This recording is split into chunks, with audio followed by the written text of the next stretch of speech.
భారతదేశ జాతీయ గీతాల్లో ఒకటైన వందే మాత్రం రచించి 150 సంవత్సరాలు పూర్తయిన సందర్భాన్ని పురస్కరించుకుని ఆమెదాల వలసలోని సెయింట్ అనాస్ ఇంగ్లీష్ మీడియం పాఠశాలలో ప్రత్యేక కార్యక్రమం ఘనంగా నిర్వహించారు. ఈ గీతం 1875 సంవత్సరం నవంబర్ 7వ తేదీన బంకించంద్ర చట్టోపాధ్యాయ లిఖించబడింది. ఈ చారిత్రక సందర్భాన్ని గౌరవిస్తూ పాఠశాల బాలబాలికలంతా కలిసి ఏకకంఠంతో వందే మాతర గీతాన్ని భక్తి శ్రద్ధలతో ఆలపించారు. పాఠశాల ప్రధానోపాధ్యాయురాలు మరియా చోనిత, ఉపాధ్యాయులు కలిసి వందే మాతరం రచయిత బంకించంద్ర చట్టోపాధ్యాయ సేవలను స్మరించుకుని ఆయన్ని గౌరవించారు.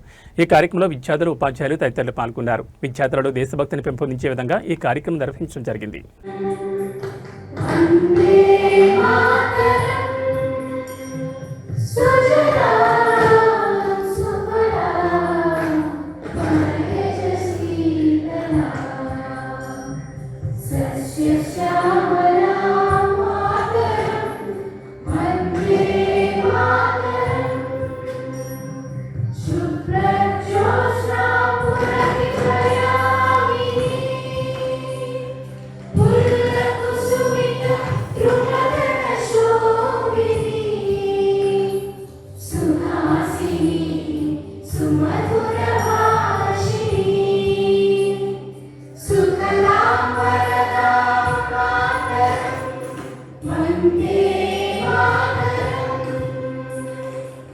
Vande